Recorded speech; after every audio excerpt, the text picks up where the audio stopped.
before we get into the discussion, just wanted to mention again that New Directors, New Films is supported by Film at Lincoln Center's New Wave membership program. Film at MoMA is made possible by Chanel, with additional support provided by the annual Film Fund. So yeah, like I said, we're joined today by Pablo Escoto Luna to talk about the film that you just watched, All the Lights We Can See. So I think I wanted to begin by talking a bit about, I mean, it's the film is very dense, I think, with language. Well, of course, it's also, there's so much going on visually, which we'll get into. But I wanted to begin by talking about, I guess, the writing of the film. I think I don't remember exactly whether this appears in the end credits, but like in the course of watching the film, you know, we have the sense of like perhaps to some degree, the script has this kind of collage of like excerpts and literary quotations and so on, quality to it. So maybe could you tell us a bit about maybe at what point you started writing the film and sort of how the process, I guess, proceeds, especially if indeed there is this kind of like collage like thing going on. So could you talk a bit about that? Yes, of course, and thank you very much for everyone that watched the film and is listening to our conversation. And yes, it's definitely a collage, as much as it is written by many people, by Kat Dalmeida, Salvador, and me, Salvador Amores and me, and also by taking the writing of other people that we love or that we admire, that touches us, and that the actresses, the actors, Maria Evoli, Lázaro Gavino Rodriguez, Margarita Chavarria, would bring text to the shooting of the film, to the location, and text that touched them, that resonated with them and with the characters that I presented each one of them with, and then we would improvise with those texts. And so the writing of the film took place throughout the whole process until the last day of montage, where like even then in the last days, Maria and me found some texts of Hannah Arendt, a book of poetry, and she felt very some poems resonated a lot with her, and she showed them to me, and they made a lot of they were perfect with the construction of the character we were trying to achieve. So we recorded them in the last stages of the post-production of the audio. So it started in 2015, around that time, that when we were making Ruinas tu Reino, that is our first film. It's we make collective films through this cooperative called Ríos de Nueva, and it's growing with every film we make, and we collaborate with different people and learn and grow. And since we started doing Ruinas, I had the idea of this film, and I had the idea of these two worlds that collide in Mexico, that exist and that have a tension between them, and there is also a violence between them, but there is also a similarity. And yes, two worlds that I feel are present in Mexico, and also in its identity and in its history. And that's how I started imagining the film. I saw two sculptures, one of done by the Teotihuacan, Cultura Teotihuacana, of a rattlesnake, and then a sculpture of a Spanish sculptor called Eduardo Chillida, made of alabaster. And they were next to each other, and I felt and I had a feeling of these two worlds, and these two worlds, just by being next to each other, there is a tension that is immediately produced. And that's I started sharing this idea with Salvador Amores and Jesus Nunez, and with Kat, and that's how we started. I had these characters in mind, and a little bit of the idea, and that's how we started developing like the narrative structure of these characters, what would happen in this day in which the film takes place, and finding texts that either were by poets we love, that text that we carry with us, and also texts written by us around this feeling, these ideas, and this general concept that we started developing for the film. And that's it continued developing organically, and in the writing. And then the same team, we did the montage, Kat and Salvador and me, and that's how we it's like a similar process of finishing the writing, finishing the texts that are present in the film, how they are presented.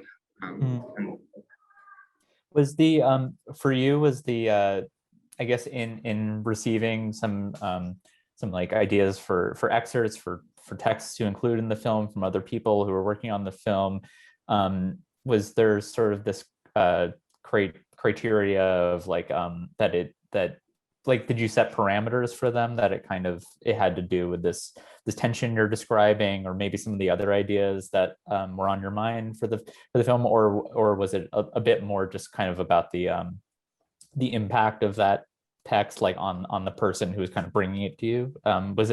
Would you say one or the other was more important? Yeah, it's more the second one, just the impact that these texts were having on each member of the team, because that's also how the film started becoming stronger, when like our lives became part of the film, because the shooting took place through 3 years. And so we were changing our ideas, we were changing what we felt, what we read, and as we were changing, the film was changing with us.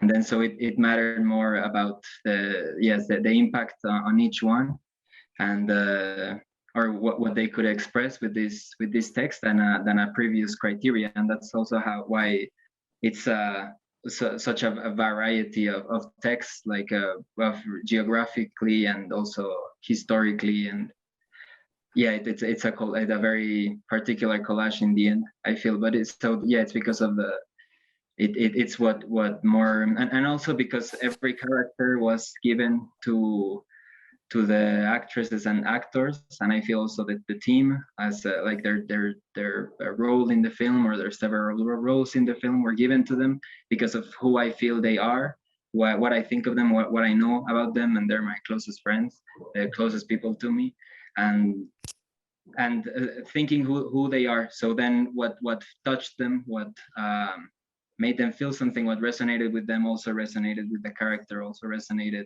with the film, because I'm aiming at this more horizontal construction of the writing and the construction of the film, and also in the making, everything being a more horizontal approach. Yeah, I think that I guess that I wanted to ask about casting, but I think you basically just you answered it. But then I also, I think, again, with sort of in reference, like with reference to these texts, but also with the actors, there's quite a bit of like recitation, and of course, and I think the film like sort of asks for a different kind of performance style from the actors, and what you usually see in in films. So I was wondering if you could you tell us a bit about working with the actors, kind of find this style of performance, this kind of this particular kind of affect or wavelength. There's of course like precedent for this kind of stylization, and like in other films that this one will inevitably be compared to, like,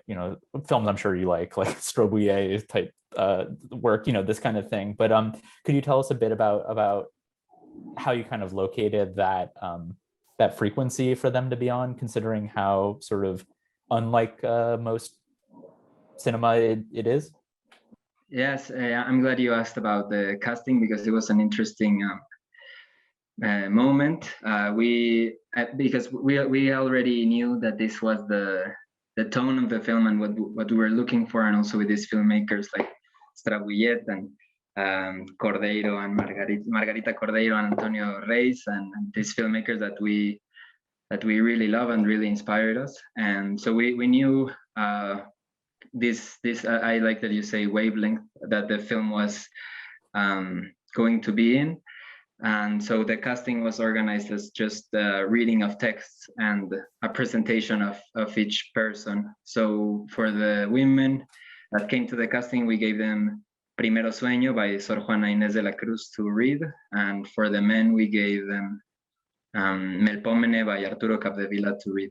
Two poems that they were just supposed to read from the page, not to memorize or anything, just to stand in front of the camera and read the text, read the poem, and then just give us a little presentation of who they are. So since this moment, we were trying to tell them, like, don't act the text, don't like interpret the text and give us an acting, just feel the words, like just the plain words, like almost as if they were objects, like without trying to represent, just to receive the words and to recite them. And even in like they were like kind of more monotonous, and yes, like more monotonous.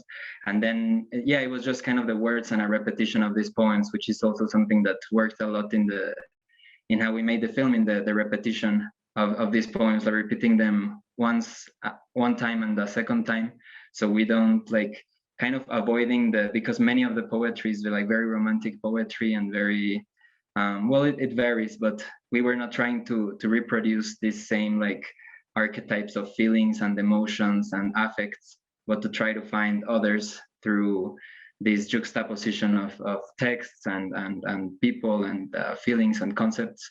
So just like invoking these texts through them, like not giving them your emotional interpretation and acting it, just receiving the text that might be written by us or by the actress herself, or maybe it's written 500 years ago by a poet, and then it's like bringing this text to life through them, but with the importance of the text even as a historical object, and to a way of like bringing this object to life, personificating this object through them.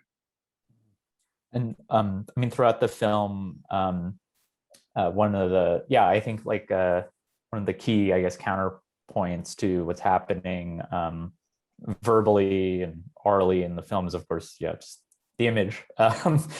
So I wanted to ask you about the collaboration with your cinematographer, Jesus Nunez. I guess there's the film has like such a strong, like very palpable sense of like texture and kind of like the way that light fluctuates and so on. I was one, but then but I also think there are like there are like certain tensions that I thought maybe you were exploring about like figure and landscape. Also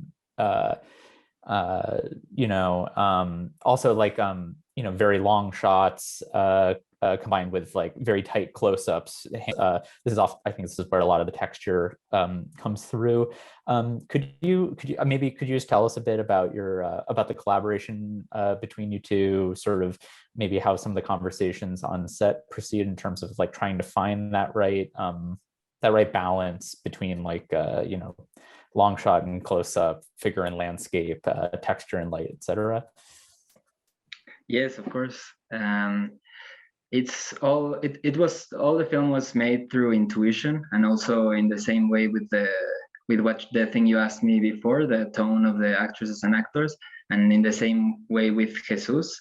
Since the first shoot we did, which was in January of 2017, we found the tone of the film both visually and in the actor orally, and it was something that just even I can say that maybe appeared, because we planned before that. We went to the location before, to the volcanoes, just Jesus, Salvador, and me, to shoot the day and the light and the texture, because this is what we were trying to see in the same with the ruinas. You know, we were trying to approach this space and try to see with new eyes or with free eyes, and try to receive the light and receive the movements and the textures, and yeah, without like our perception of objects or our prejudices of images, because it's also like these places are like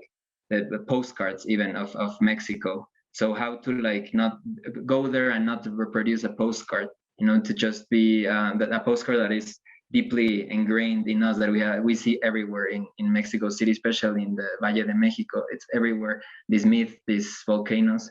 So how to approach this space and see and have like a free sensitivity to respond to it, and to be free to see the light and the everything that you say, yeah, the nature and the movement of the earth and the texture of things. And so that with Jesus, we share this vision, and this is how he comes from still photography, and this is how he sees photography. Yeah, trying to see in a much more emotional sense, in which every image produces a very strong emotions through its composition of elements, whether it be the texture of a log or of a plant or a flower or a whole landscape. So we were trying to think all the images in this way, without regarding if it was like a more general shot or a detail, but everything with this attention to the composition and the objects that are parts. And so we found, and this pictorial aspect of the film that came from the beginning, from the planning, which it also has to do with painters, Mexican painters of the beginning, like late 19th century and beginning of the 20th century, that painted like these images, and also all their paintings of the 18th century, that all these paintings constructed a certain imaginary of our nation, and we're trying to evoke these time periods, and we thought a way of doing it was through its images, through trying to resemble those images, trying to resemble that visual world, that visual universe of this time that we know through painting and through cinema, and through the classical cinema that had to do a lot with the post-revolution and the revolution in the beginning of the 20th century. So yeah, we were like very, we had all this visual material, with all these images with us, as the same with the text, that, and altogether is a romantic vision of the landscape, a romantic vision of the light, and that's what we were trying to do. And I am, with the last question and the of the actors and the repetition, I also think that it's very important, Bresson, and everything that we thought a lot about that, and we talked about that with the actors, even with this idea of Bresson, of repeating takes, in order to like so the action becomes automatic, and then we can see other things through that were unexpected before. And that's what we talked a lot about with the actors, like it's not like we're trying to eliminate feeling, it's that we're trying to find new feelings, and then we try to just bring this text, and maybe that even the feelings arise more in the spectator, instead of being told exactly how they are supposed to feel with each of these texts, each of these images. Yeah. I mean, I guess I'd be I'm curious then if you think that if you'd say that you and Jesus almost did something quite similar to what you did with the actors, in terms of like sort of like, I guess particularly with filming landscapes, and avoiding this kind of postcardism that you were describing. I'm really glad that you brought up painting, because after we mentioned sculpture and poetry earlier, painting seems like a very important part of the kind of like visual imagination of the film.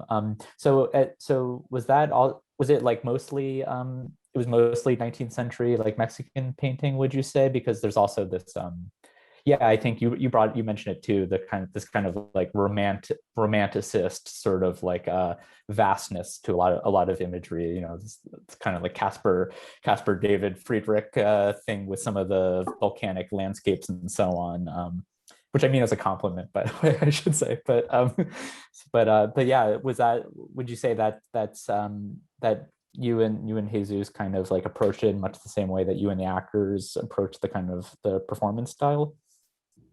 Yes, yes, definitely. And in the end, that was the way the film was made, with every person that was a part of the film, with through and everyone through their areas and through their passion. The same with the musicians, and the same with yeah, with the musician, with Jesus, with Kat, in the editing and the writing, and that's how we built the film. And yes, we also come from there's other paintings that we really love, and yes, romantic painting. And I love that you mentioned that. And yeah, it's really wonderful, just everything that, because in the end it's like the images that inhabit us, the images that we love, and that we grow with, and then that we reproduce. But also another painter of completely different from like the Mexican painters of the beginning of the 20th century is the Cy Twombly. Um, when I saw his paintings, I was extremely impressed, and many things shocked me, and one that really that I kept with me, and then that I brought to this film was the way he incorporated poetry in his paintings. And these poems that were not his were, like, for example, written by Rilke, but then by memory he would draw them on his paintings within this, yes, the space of the painting, or the feeling of the painting. I don't know the word, but in there he would write the poem as he remembered by memory, poems that he loved so much that he knew by memory.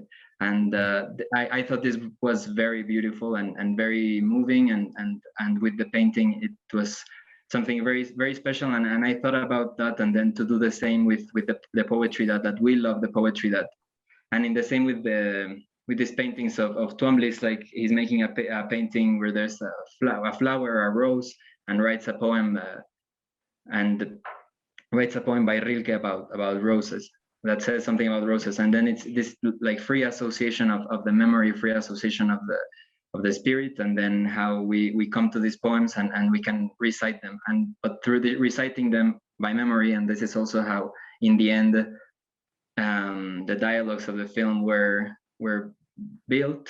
It's because we give the actors and the actresses the poem, but then they memorize them, and then they say them differently, and then that's the poem of the film. And then we also change them as they say them. We say change this or change that, or it sounds better like this, or with the previous dialogue it sounds better like that. And then it's a different poem that comes from us, and it still says the original poem. It comes from there, but it's actualized through us. And in that way, that the paintings of Twombly also really influenced the film. And of course, yeah, one thing that cinema has that painting can never have, at least as far as I can think, is of course sound. And you mentioned Bresson, which is of course I think very, very pertinent because of the really interesting image and sound relations throughout the film. So maybe maybe we could talk a bit about the I want to talk about the music too, but first maybe talk about just the sound, the sound design. And yeah, I think there are so many surprising moments in the film that have to do with things you're doing where the image sound is replacing image is replacing sound is contradicting image is contradicting sound, and so on. Could you just say a bit about how you kind of like conceptualize that relationship? Like maybe it was different at different points in the film too. Yes, wonderful. First, yes, exactly. This thing that film has, that is sound. And so then we thought, I thought also coming from Ruinas, where the poetry in the image came written in the screen, so that we could take advantage of this other quality of cinema that is sound to recite that all the poetry in this film was going to be recited. No text in the screen, no poetry written. Well, yeah, there is text in the screen, but that the poetry was going to be recited. And yeah, and the beauty of it, and every day I started thinking more that it was like that's how poetry should be, or not should be, but it's a beautiful way of listening to it, and not through someone reciting it, and that we could take advantage of it. So that was a important part of like the birth of this film. And then the sound design was done by Kat de Almeida and me, and she came up with this idea of like I talked a lot about her about these two worlds and the idea of this contradiction and this yeah, like the and how they relate to each other, how they contradict each other, how they or how they potence each other. And also with the identity, the idea of the word or the concept of the mestizo, which is this composed by many, composed by a multiplicity. And then she came with this this conception of the sound design of using these different elements like the classicism and the modernism or experimentation in the same yeah, in like varying free between these two worlds.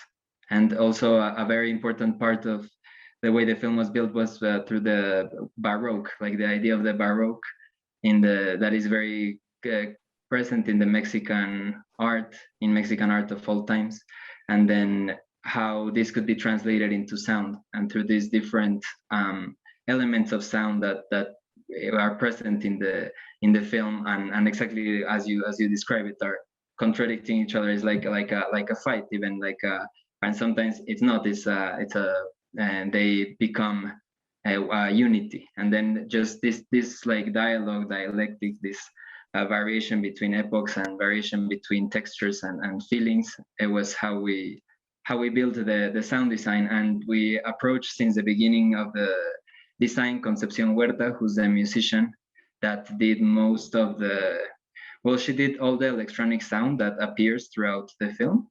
Mm-hmm. And I was the drones. Uh-huh. Yeah. Yeah. And yeah, she's a sound artist, a musician, like noise drone and ambient, different types of music. And I wanted to collaborate with her.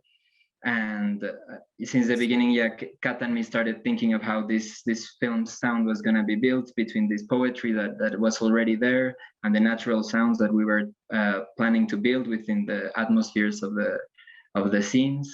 And then with this music that was this very electronic drone music that she makes. So since then we started thinking of just that is like this mestizaje of elements that usually don't belong together, like this naturalistic vision and this like contemplation and of landscape, and then this other part of like a very abstract emotional electronic music. So then yeah, we started building this idea, and then we did a script for Concepcion, and then I sat down with her and I explained the film, and she works a lot through evoking with music instead of saying. And then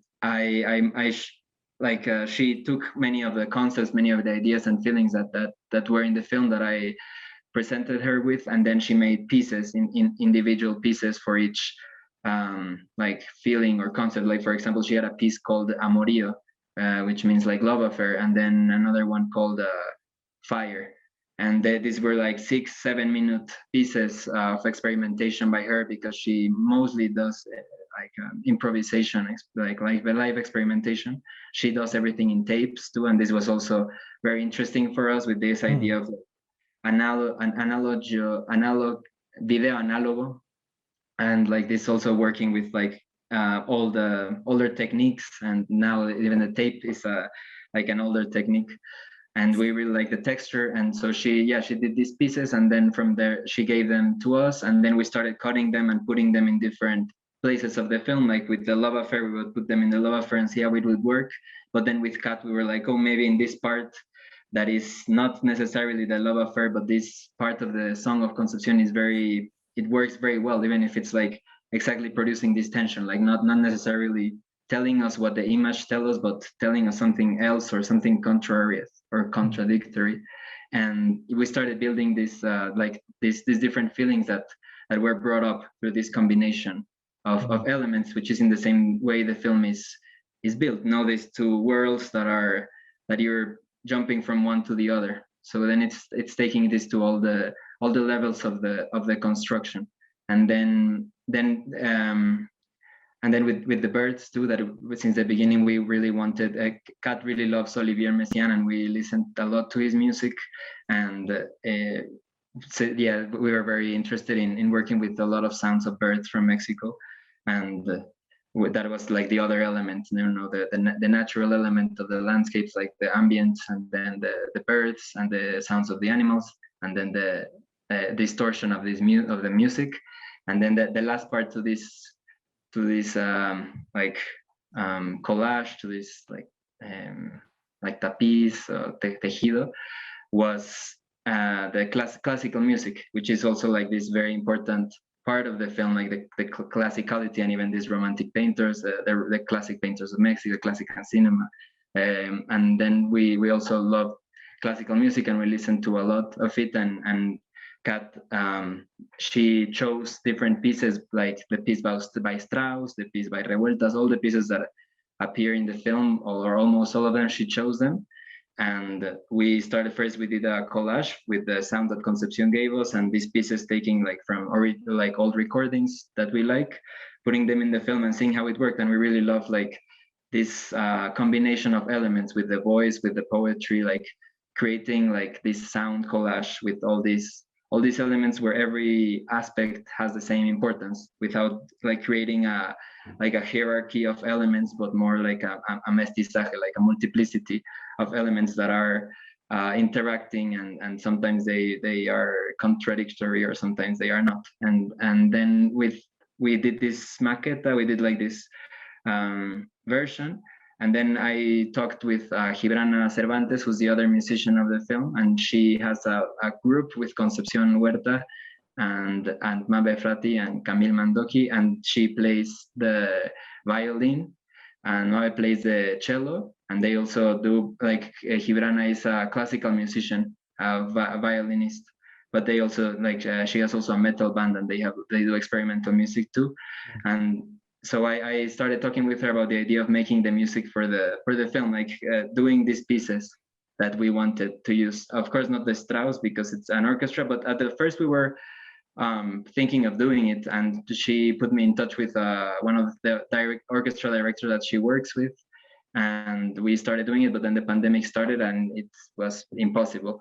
But every other piece, she did it. She did the violin, and Mabe did the cello, and she directed all the other musicians for these pieces, the Silvestre Revueltas piece, then the guitar pieces, which are by Agustin Barrios Mandoré and Purcell.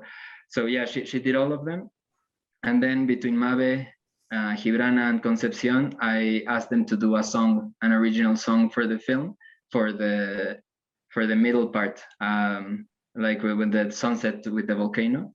I saw them play a concert, live improvisation, and I was very, very impressed. And I told them, like, that I wanted them to do something like that for the film, because for them it was like an improvisation that was like a catharsis, and it was a very strong performance. Like, they created something very powerful, and everyone of us that were there were very, very shocked, very impressed with this performance they did one night. And after that we talked that night, and I told them that I wanted to. But I told Gibrana, and from there we started planning, and then they did the whole film, and the whole music of the film. Yeah, no, it's that's fascinating. I think it and it comes across in the film very strongly, the way that the music is like resonating with different aspects of what's happening in the film formally, whether it's something as like just like maybe like an electronic drone sort of rhyming or echoing in some way, like an actor's performance style, the more like classical music, like in this context, compared to these other like these other musical elements can feel like, and in cinema it often is functioning like melodramatically. It's supposed to tell you how to feel about what you're seeing, but here it's operating quite differently, and it has this very interesting tension with everything else you're seeing. To have this one like kind of melodramatic element that is contradicted by other things, and vice versa. So that's really fascinating. I think we actually we have to leave it there because we've been talking for a long time. But yeah, no, thank you so much for the film and for joining us to talk about it. Yeah, we really hope to do this in person someday. So yeah, no, thank you very much. And I don't know if you want to say anything to conclude, but yeah. Thank you very much, Dan. It was very a great pleasure to have this conversation, and thank you very much for everyone that watched the film and that listened to this, and just that yes, that's it. That this is a film made by friends learning how to make cinema, and that we did collaboratively and collectively. And I hope that in all these conversations that's what I can reflect, because that's how this film was built, and me as a director is just like having an idea of this film and kind of guiding this group of people. But it's just yeah, like I hope this is what people can see in the film, and I think it's present with all these elements that is in the end us and parts of us that are interacting and being put on screen, and like cinema as a tool, as a dispositivo to see us. And so that's what we saw in these years, what we felt in these years, and that's how the film was built, in all these elements, in dialogue and in collaboration, and with. I really like what you said, that it is not telling you what to feel, because I that's exactly, we were looking to not do that, but to just produce different feelings, to present with different elements that creates something that you cannot expect, that the filmmakers cannot expect, but that happens in the spectator in a more free way. So thank you very much for the space, and I hope you enjoyed the film.